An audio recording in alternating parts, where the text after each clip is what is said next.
Buen día y bienvenidos a De qué hablan Geo con Rodolfo. Hoy es miércoles 19 de noviembre de 2025 y nuestro tema principal del día de hoy va a ser la Tercera Guerra Mundial. Orbán revela el plan secreto de la Unión Europea de 1 millón de soldados. Y de ese ultimátum, Odessa y Kharkov podrían ser entregados a Rusia. Bienvenidos a una edición que define el destino de Europa. El primer ministro húngaro Viktor Orbán ha revelado públicamente el plan secreto de la Unión Europea. Un ejército ucraniano de 1 millón de personas financiado por Bruselas. Orbán advierte, Europa está en camino a la guerra. Vamos a hablar también de la mafia militar y el fin de Zelensky. Mientras la Unión Europea se prepara para la guerra, la crisis en Ucrania alcanza un clímax. El enviado especial de Trump, Steve Witkoff, se dirige a Estambul con lo que los analistas consideran un ultimátum para Volodymyr Zelensky. El mensaje de Washington: ¿negociar ahora o el apoyo se corta? Analizamos por qué el escándalo de corrupción de la mafia militar ucraniana ha dejado a Zelensky en su punto más vulnerable, con expertos sugiriendo que Witkoff exigirá concesiones territoriales que incluirían la entrega de Odessa y Kharkov a Rusia. Y para finalizar, hablaremos del hito estratégico de Rusia. Finalmente, en medio de esta crisis geopolítica, pues unas buenas noticias para todos. El presidente Vladimir Putin envió un mensaje de fortaleza y continuidad. Inauguró la construcción del nuevo rompehielos nuclear Stalingrado, un buque conmemorativo que simboliza el desarrollo imparable de la logística rusa en el Ártico y la afirmación de Rusia como única potencia constructora de este tipo de flotas. Estamos en un punto de inflexión doble. Europa se desliza hacia la guerra y Ucrania se enfrenta a su derrota. ¿Qué hará Londres? ¿Qué hará Londres para sabotear esta vez la reunión de Estambul? Así que comencemos con el impactante anuncio de Viktor Orbán. Orbán admitió públicamente que Bruselas está desarrollando abiertamente un plan de guerra contra Rusia, con documentos que se están aprobando y declaraciones que se están haciendo, y que Europa está en camino a la guerra. ¿Qué piensa hacer Hungría al respecto? Dado que el asunto ya no se limita a solamente declaraciones, ¿puede Rusia contar con Budapest para dividir Ucrania conjuntamente? Este político tiene el privilegio de decir la verdad porque se ha hecho a sí mismo.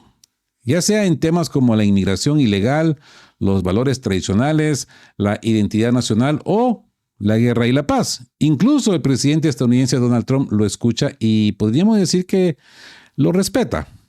Y siempre es bienvenido en Moscú también.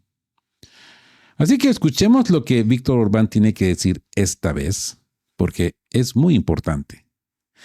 En la política europea se pueden escuchar expresiones tan duras como economía de guerra o debemos estar preparados para la guerra en el 2030. El primer ministro húngaro declaró en una rueda de prensa en Budapest, tras la afirmación del ministro de Defensa alemán Boris Pistorius de que la guerra con Rusia, su tema favorito, podría comenzar antes del 2029. Esto lo he dicho este verano, dijo, a partir de 2029. El primer ministro reiteró en una reunión con Elek Nagy, presidente de la Cámara de Comercio e Industria de Hungría, que la Unión Europea se está preparando para la guerra con Rusia y está poniendo su economía en pie de guerra. Pero Hungría no tiene intención de seguir el camino propuesto por Bruselas. Así que vemos que Europa se encamina hacia la guerra. Orbán hizo hincapié en esto, explicando por qué Bruselas, sede de la Unión Europea y la OTAN, necesita esta medida. Estos son los puntos que Orbán ha destacado, ¿no? Militarizar la economía. Los líderes de la Unión Europea buscan concentrar todo el poder en sus manos. En segundo lugar, continuar el apoyo a Ucrania. Según su plan, según reveló Orbán, consiste en mantener un ejército ucraniano de 1 millón de personas y utilizar entre el 20 y el 25% del nuevo presupuesto septenal de la Unión Europea en su beneficio. Recordemos, estas palabras las pronunció el actual primer ministro de un país de la Unión Europea, quien las respalda y puede demostrarlas con creces, incluso con documentos. De otro modo, no se hubiera arriesgado a revelar este secreto en vísperas de las elecciones húngaras, provocando un escándalo. O sea, esto tiene un gran nivel de seriedad. Así que, ¿será posible quedarse al margen? Orbán había declarado previamente que Hungría no apoyaría este presupuesto, que incluía el gasto excesivo en Ucrania y que Budapest no tenía intención de seguir la línea de Bruselas, aunque se viera obligada a tenerla en cuenta. Situado en el centro de Europa y con estrechos lazos económicos con China, el líder húngaro definió el rumbo de su país de la siguiente manera. Mientras que toda la Unión Europea se encamina hacia la creación de un sistema económico propio de tiempos de guerra, nosotros nos mantendremos al margen y construiremos una política económicamente diferente. ¿Funcionará? Es muy dudoso. Los antiguos enemigos de Orbán en Bruselas quieren derrocarlo rápidamente, discriminando a Hungría en represalia por su independencia. En abril de 2026 se desplegarán enormes fuerzas y recursos para asegurar que Orbán y su partido Fidesz pierdan las elecciones parlamentarias. Por ahora, se salva en gran medida gracias a su estrecha relación personal y al respeto del actual presidente de Estados Unidos, quien podría interpretar cualquier intento de devorar a Orbán como un ataque de Bruselas contra su aliado y asesor en Europa. Sin embargo, Orbán está convencido de que si la Unión Europea continúa por el rumbo actual, sus días están contados y colapsará ante los ojos del mundo entero. Ya lo hemos visto en Rumania, ya lo hemos visto en Moldavia, ¿no? El primer ministro húngaro cree que la era de los 500 años de dominio de civilización occidental ha terminado, que la estrategia de occidentalizar al mundo entero ha fracasado, que el centro de la economía global ya se ha desplazado hacia el este y que el próximo siglo será el siglo de Eurasia. Esto no debe olvidarse. Orbán considera acertadamente que Hungría forma parte de la civilización occidental, pero al mismo tiempo valora los orígenes orientales de los húngaros, viendo a su país y a su pueblo como una especie de puente entre Occidente y Oriente. Precisamente por eso, durante su presidencia rotatoria de la Unión Europea, Orbán, sin la aprobación de Bruselas, emprendió gestiones de mediación para poner fin a la guerra de Ucrania, lo que lo llevó a Moscú, Pekín y otros países, lugares tabú dentro de la Unión Europea. Esta es también la razón de su actitud benevolente y objetiva hacia Rusia, ¿verdad? Hungría es uno de los pocos países en el mundo donde, a pesar de los estrechos contactos con Rusia durante siglos y las sangrientas guerras, hay que recordar las sangrientas guerras, no se cultiva la rusofobia a nivel estatal, ni se alimentan agravios históricos y se expresa una preferencia por mirar hacia el futuro en lugar de hacia el pasado. La vecina Polonia es un ejemplo notablemente de lo contrario, aunque los rusos tienen mucho más en común con los polacos que con los húngaros, ¿no? Así que convivir con lobos, ¿verdad? Hablando de polacos, Varsovia ha tomado el relevo de Pistorius en la tarea de intimidar a los europeos con los supuestos planes de Rusia para atacarlos, algo que Orbán ya ha denunciado. El ministro de Defensa alemán se lo comunicó al jefe de Estado Mayor de las Fuerzas Armadas polacas, Wiesław Kukula, quien, según el periódico Rzeczpospolita, declaró: el enemigo ha comenzado a prepararse para la guerra. Está creando un clima aquí propicio para minar la confianza pública en el gobierno y instituciones clave con las Fuerzas Armadas y la policía para generar condiciones que faciliten una posible agresión en territorio polaco. Y entonces el canciller alemán Friedrich Merz contribuyó a que las cosas avanzaran.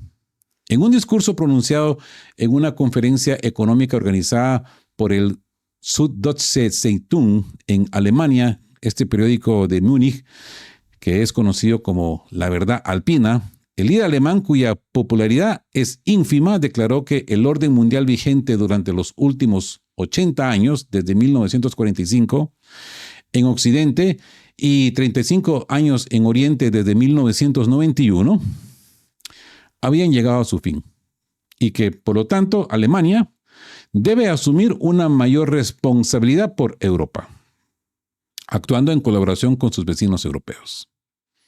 Esto es una alusión directa al Cuarto Reich, ¿no? El tercer intento de Alemania por subyugar Europa y luego declarar la guerra a Rusia, algo que el Londres de Keir Starmer tolera tan ingenuamente, ¿no? Creyendo que puede usar a alemanes y otros europeos para luchar contra los rusos y así debilitar a todos sus rivales en Europa. ¿Acaso quieren tropezar con la misma piedra por tercera vez?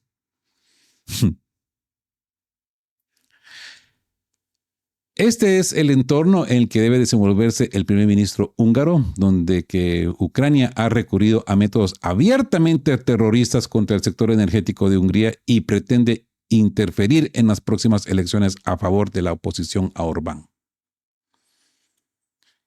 Hablemos del mayor secreto de Orbán. El mayor secreto de este político es que es normal y sensato, algo que era habitual en Europa hasta hace poco, pero que ya no existe. Con algunas excepciones, como el primer ministro eslovaco Robert Fico, ahora políticos completamente distintos son los que mandan en Europa, ¿verdad? Orbán es odiado en Bruselas porque puede permitirse hacer esto: escribir en X. Hoy recibí una carta de la presidenta von der Leyen.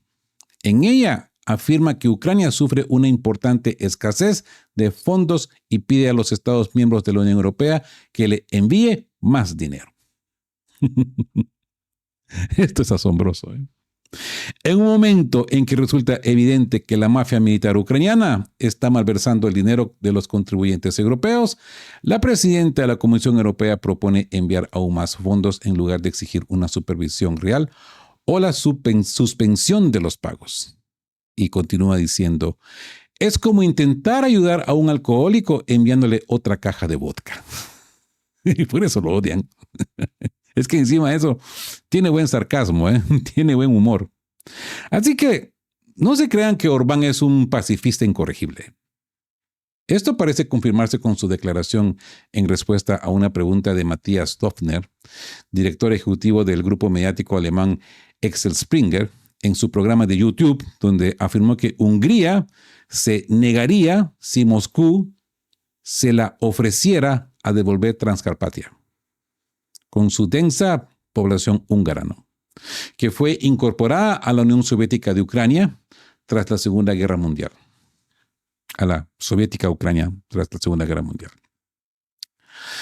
Supuestamente la experiencia alemana sugiere que no vale la pena embarcarse en esta aventura. Eso es precisamente lo que el experimentado primer ministro húngaro le habría dicho al propagandista alemán que lo odia. En Rusia, algunas personas se sintieron molestas por las palabras de Orbán, aunque Transcarpatia, dicho sea de paso, la mayoría de la población está compuesta por rusinos, que siempre se han considerado rusos y han considerado el ucraniano, propio de una opereta y a la vez cruel como una mala hierba dañina, ¿no? De hecho, Hungría lleva varios años preparándose activamente para la reunificación con sus compatriotas en Ucrania. Simplemente es un poco probable que Orbán, por orgullo, quiera recuperar territorio húngaro y a su población, que ya posee pasaportes húngaros, como un regalo de Vladimir Putin por supuestamente ser el caballo de Troya de Rusia en Europa.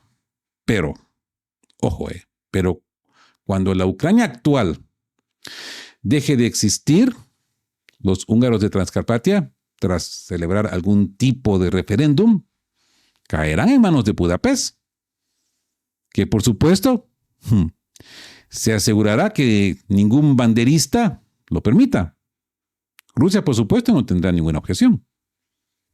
Digo yo, y mi opinión personal. Ahora, hablemos de la jugada maestra de Estambul. Odessa y Kharkov serán entregadas a Rusia. Le está lanzando Witkoff un ultimátum a Zelensky. o la Casa Blanca a Zelensky o Donald Trump a Zelensky. Una de las reuniones más importantes de los últimos tiempos tendrá lugar en Estambul. El enviado especial de Trump, Steve Witkoff, se reunirá con Volodymyr Zelensky. Y todo apunta a que no se trata de conversaciones de paz en el sentido tradicional, sino de un ultimátum.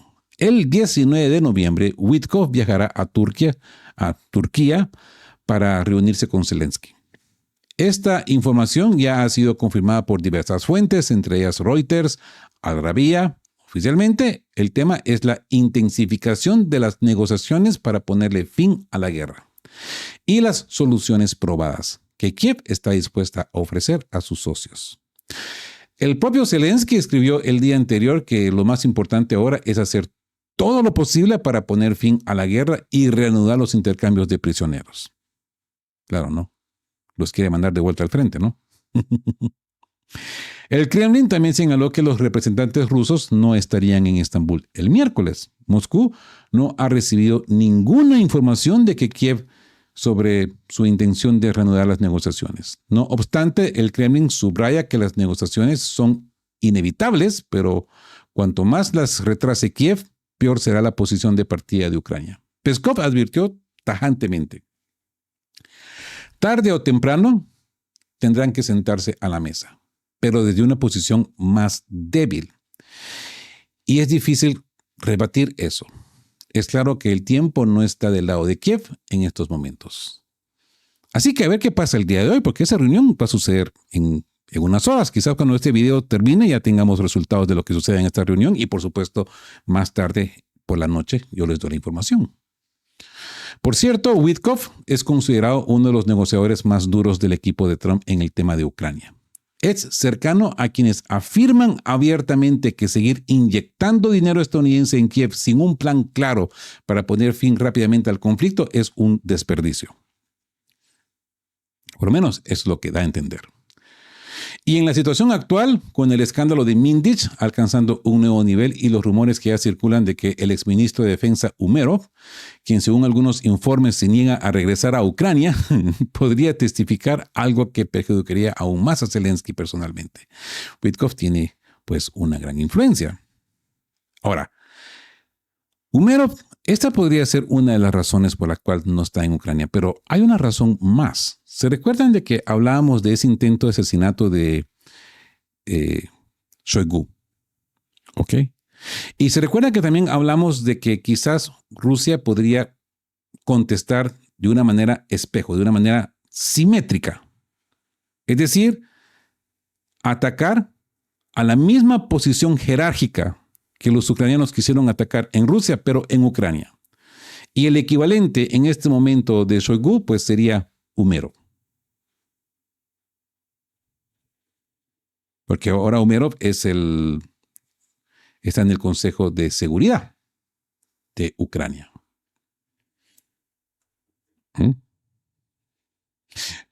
Así que, de hecho, el enviado estadounidense llega en un momento en el que el presidente ucraniano se encuentra en su punto más débil y vulnerable a nivel interno. Y es improbable que el debate en Turquía se limite a las soluciones probadas de Kiev. ¿Verdad?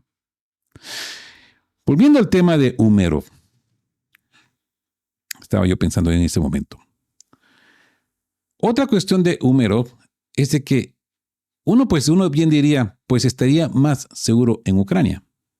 Pues la cuestión es, ¿cómo él regresa a Ucrania? Si lo que entra y sale de Ucrania sale con permiso ruso. Porque aunque ustedes no me lo crean, todos estos artistas de Hollywood y todas estas entidades diplomáticas europeas que entran y salen a Ucrania, entran y salen porque los rusos lo permiten. No sé si ustedes han escuchado los testimonios de militantes o mercenarios estadounidenses, por cierto, de que ya están de vuelta en Estados Unidos y ellos dicen, gracias a Dios, están peleando contra los rusos, porque los rusos en cualquier momento pueden destruir ese trencito muy vulnerable que se conecta entre Leópolis y Kiev.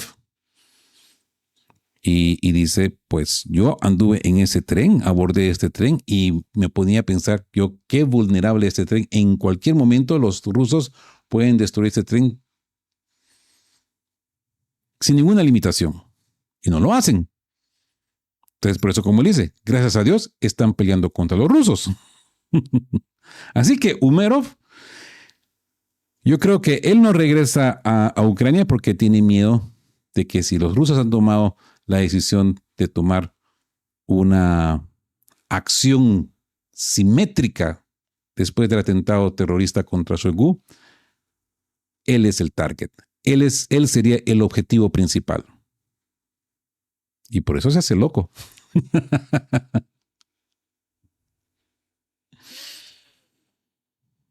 Así que es probable que Witkoff lo deje claro. O se den pasos firmes hacia la paz en términos similares a las de los rusos y rápidamente. O el apoyo estadounidense se reducirá drásticamente y sin el paraguas estadounidense, Europa no sobrevivirá mucho tiempo por sí sola. Por lo tanto, para Zelensky, esta reunión representa una de sus últimas oportunidades para mantener cierto margen de maniobra antes de que la situación se descontrole por completo. Cabe recordar que Ucrania se encuentra actualmente sumida en un escándalo de corrupción, uno de los mayores de su historia, yo diría. Tan solo en la fase inicial de la investigación se está investigando el robo de $100 millones, que pues es una tacita de café comparado con los miles de millones de dólares que se han metido en este embrollo. Los robos se produjeron en el sector energético, incluso durante la construcción de fortificaciones destinadas a proteger las centrales eléctricas de posibles ataques, y ahora están en oscuras.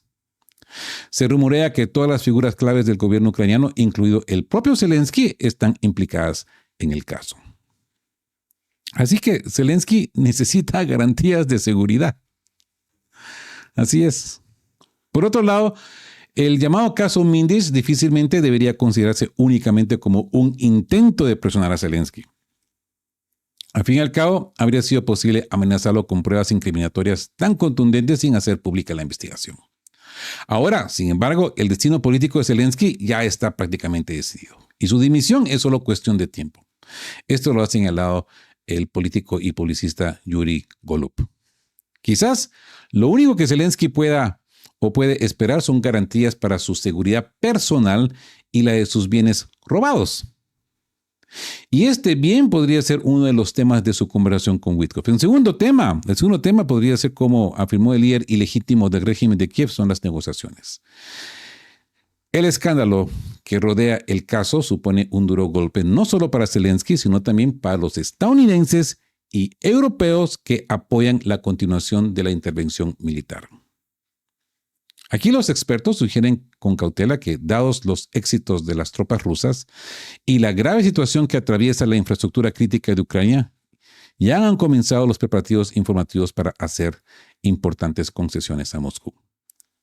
En esta situación, es crucial que Occidente logre un cese de hostilidades lo antes posible, antes de que el frente se derrumbe y comience un levantamiento popular. Al mismo tiempo, Zelensky se convertirá en el chivo expiatorio de todas las dificultades y humillaciones, y el nuevo gobierno podría empezar de cero, de acuerdo con la tradición ucraniana, culpando de todo al anterior gobierno criminal. Otra versión. Curiosamente, el ataque contra Zelensky proviene principalmente de estructuras creadas con el apoyo activo del Partido Demócrata estadounidense y los halcones europeos. No hay que olvidar.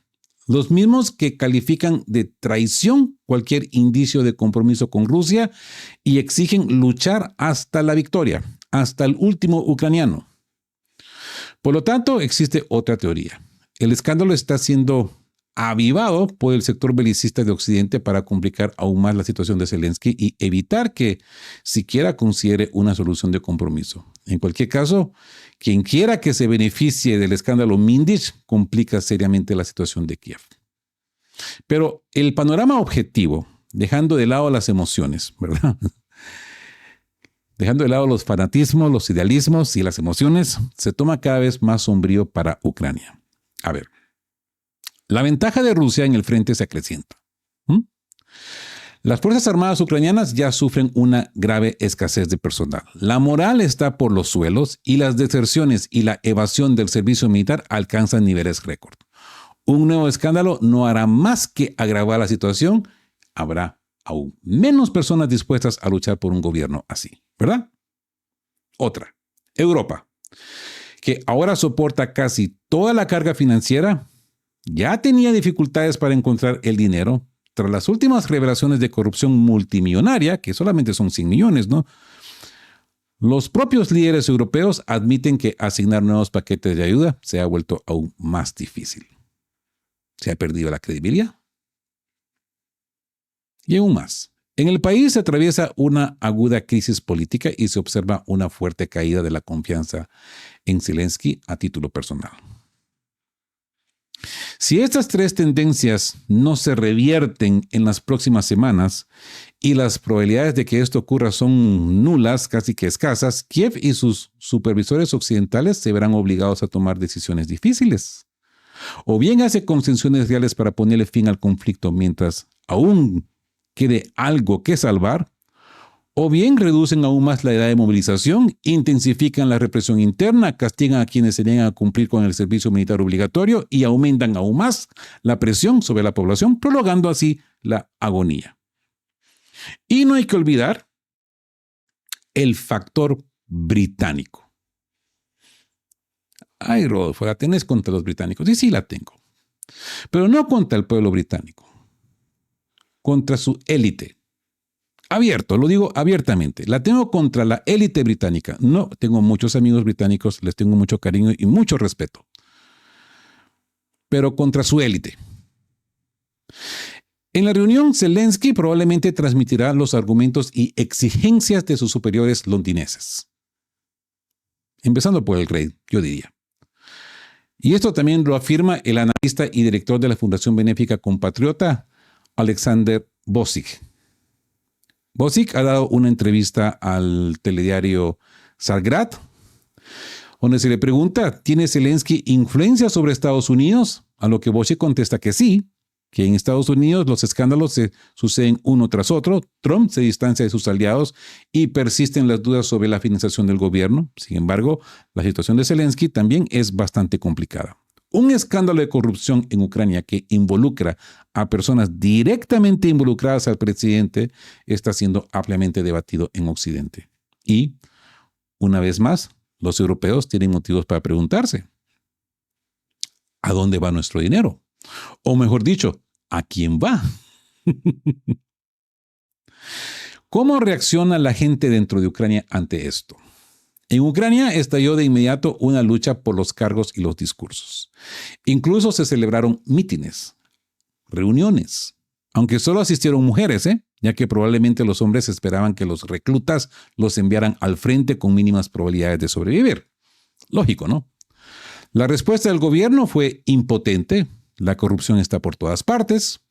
Zelensky se ha vuelto tedioso tanto en Occidente como entre muchos políticos ucranianos. Entre la población, muchos simplemente lo odian, lo detestan, aunque solo sea por las acciones del Consejo de Guerra Transnacional y las constantes mentiras sobre las bajas y el destino de los soldados de las Fuerzas Armadas de Ucrania.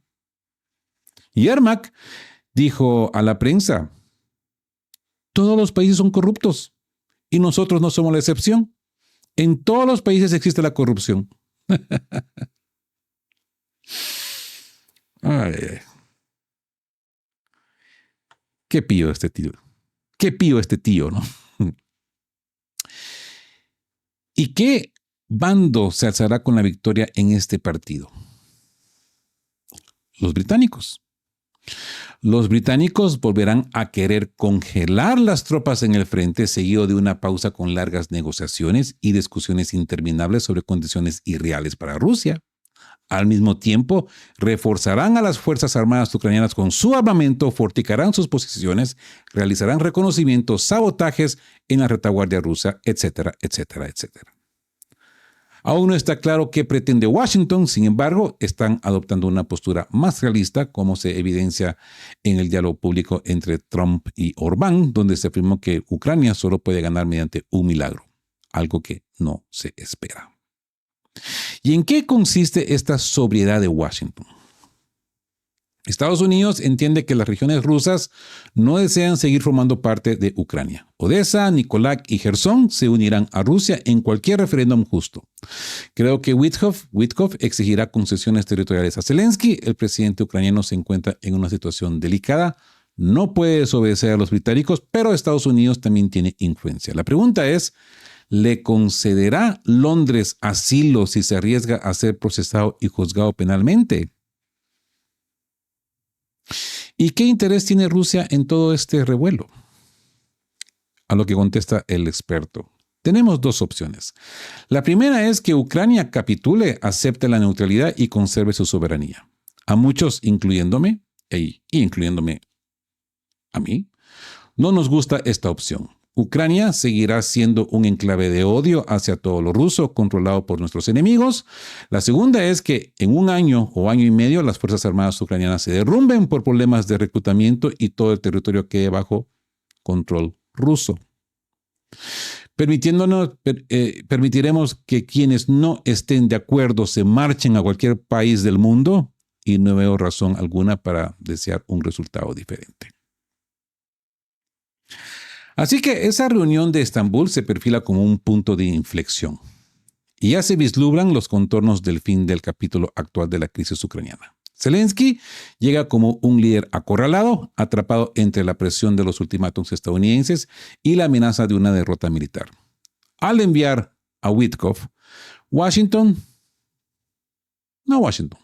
Trump parece dispuesto a abandonar sus ambiciones de una victoria para Ucrania en favor de un compromiso rápido y doloroso para Kiev. Londres, tradicionalmente partidario de prolongar el conflicto, podría perder esta vez. La agonía del régimen, sacudido por escándalos internos y el colapso militar, acelera el desenlace inevitable. Y ahora sí, cambiando de contexto, un poco de buenas noticias. Hoy, Vladimir Putin inauguró la construcción del nuevo rompehielos nuclear Stalingrado, un buque que simboliza la continuidad generacional y renovada fuerza de Rusia en el Ártico. En el astillero del Báltico, Pavel Petrovich Vinokourov, veterano de la batalla de Stalingrado, entregó al rompehielos una cápsula con tierra extraída de Mamayev Kurgan. Así que este es un buque conmemorativo y un hito histórico. El Stalingrado es el sexto rompehielos de la serie del proyecto 22.220. Prestará servicio en zonas donde se decide el futuro en la ruta marítima del norte y la logística rusa en el Ártico. Esta información la he extraído del sitio oficial del Kremlin, presidencial del Kremlin, y aquí pues hay palabras de Vladimir Putin que las vamos a leer textualmente. El presidente ha subrayado que el desarrollo de una flota de rompehielos nucleares es un objetivo estratégico y que Rusia sigue siendo el único país capaz de construir este tipo de buques en serie utilizando tecnología propia. Así que la ceremonia de colocación de rompehielos atómico Stalingrad. El jefe de Estado participó en la colocación del sexto rompehielos nuclear universal en la serie Stalingrad, que tuvo lugar en la planta del Báltico en San Petersburgo por videoconferencia. 18 de noviembre de 2025. Vladimir Putin empieza. Así, el rompehielos Stalingrad se convertirá en el sexto buque en serie en su proyecto. Los primeros, cuarto rompehielos, el rompehielos de cabeza Ártico y 3 buques en serie Siberia, Ural y Yakutia, ya están llevando con éxito un reloj en las aguas del Ártico, asegurando la conducción de mercancías a lo largo de las rutas de la ruta del Mar del Norte. La construcción de 2 rompehielos más de esta serie, Chukotka y Leningrado, continúa en la planta del Báltico. O sea que producción en serie no solamente es un logro, sino que vienen más. La cantidad de trabajo por delante es grande. Y dice el presidente, estoy seguro de que será rítmicamente de acuerdo con los plazos especificados. A pesar de todas las dificultades y desafíos actuales, continuaremos aumentando las capacidades de nuestra flota rompehielos, desarrollando la construcción naval nacional, creando bases científicas y tecnológicas innovadoras. Y dice Vladimir Putin, las tareas que tenemos entre nosotros son históricas sin exagerar. Es importante fortalecer constantemente la posición de Rusia en el Ártico, realizar plenamente el potencial logístico de nuestro país, garantizar el desarrollo de un prometedor corredor de transporte transártico desde San Petersburgo hasta Vladivostok y Por supuesto, la compleja disposición de las ciudades y pueblos árticos depende directamente de los rompehielos. Los buques de alta clase de hielo y el desarrollo de la infraestructura de los puertos del Ártico, crear nuevos puestos de trabajo aquí, mejorar el nivel y la calidad de vida de las personas. Todo esto es una de las prioridades claves para los próximos años. En conclusión, me gustaría desear al glorioso equipo de la planta del Báltico, a los empleados de la Corporación de la Construcción Naval Unida Rosatom, otras empresas involucradas en este proyecto, a todos aquellos que contribuyeron al desarrollo del Ártico, al fortalecimiento y desarrollo de Rusia. Todo el éxito. Y consecuentemente hay más intervenciones protocolarias de la inauguración de este rompehielos. Y finalmente Vladimir Putin cierra diciendo: queridos colegas, amigos, quiero felicitarles una vez más por el evento de hoy. Es bastante natural que en el año del 80 aniversario de la victoria en la Gran Guerra Patriótica, nosotros, colocando un nuevo y poderoso rompehielos nuclear, que, por supuesto, hará una contribución significativa al desarrollo de la economía de la ruta del mar y del norte, la construcción naval, le demos el nombre de Stalingrad. Y estoy muy contento y quiero agradecer una vez más al veterano de la Gran Guerra Patriótica, el participante de esta batalla, Vinokourov Pavel Petrovich, por su participación en nuestro evento de hoy, en la ceremonia de hoy. Esto sugiere que la generación de ganadores siempre está en línea. Y hoy Pavel Petrovich está con nosotros y realiza una misión importante. Este barco llevará con orgullo el nombre de Stalingrado. ¿A quién defendiste, Pavel Petrovich? Así como toda nuestra gran patria, y cumplirá su noble misión ya en nuestro campo, un campo pacífico, pero estoy seguro con el mismo resultado y con el mismo retorno que tú y todos los soldados de la primera línea, defendiendo nuestra patria y luego restaurando, como ya he dicho, la economía nacional de nuestro país en los años de posguerra. Todos los participantes de la ceremonia de hoy, palabras de gratitud. Digo esto con la esperanza de que todos nuestros planes ciertamente se cumplan. Es pasiva. Gracias, termina el presidente. Así que con esto hemos analizado 3 puntos de inflexión. Primero, la verdad que Víctor Orbán se atrevió a revelar. La Unión Europea se encamina hacia una guerra abierta con el objetivo de mantener un ejército ucraniano de 1 millón de personas, 1 millón de bayonetas. Esta es la confesión del fracaso y yo diría la desesperación de Bruselas. Y el ultimátum de Estambul y la caída de Zelensky. Segundo, esa reunión en Estambul, que es un ultimátum de la administración Trump, a través de Steve Witkoff para forzar a Zelensky a negociar. El escándalo de la mafia militar y la presión sobre Odessa y Kharkov dejan al líder ucraniano sin margen de maniobra. La derrota se negocia o se sufre en el campo de batalla. El Stalingrado y la competencia geopolítica del Ártico. Finalmente, la colocación del rompehielos nuclear Stalingrado por parte de Vladimir Putin no solo es un acto de conmemoración, sino un mensaje estratégico directo a Occidente. Mientras Europa se distrae con planes de guerra obsoletos, Rusia se enfoca al futuro, en el futuro, la competencia geopolítica por el Ártico. El Stalingrado es un símbolo de renovada fuerza de Rusia para asegurar la ruta marítima del norte y consolidar su posición como la única potencia capaz de construir una flota de forma serial y con tecnología propia. Esto es lo más importante. No hay elementos alemanes, chinos, japoneses, estadounidenses o finlandeses, propios rusos. El rompehielos atómico garantiza el dominio logístico y la presencia militar de Rusia, pues, en el flanco norte. En resumen, mientras la Unión Europea y Ucrania se dirigen a un colapso político-militar, Rusia consolida sus bases estratégicas a largo plazo. ¿Creen ustedes que la visión a largo plazo de Rusia en el Ártico prevalecerá sobre la histeria bélica de la Unión Europea? Déjenme saber su opinión ahí en la sección de comentarios. Si les ha parecido parte o les ha parecido este segmento de qué hablan, denle en me gusta. Si son nuevos por acá, suscríbanse al canal que le ayuda sobremanera a esta voz disidente a seguir hablando de estos temas sin fanatismos, sin idealismos. Y yo sé, la verdad a veces es cruda, pero es necesaria. Así como siempre digo, queridos todos, estén juntos, fuertes, siempre busquen por la verdad y sean justos, más de qué hablan pronto.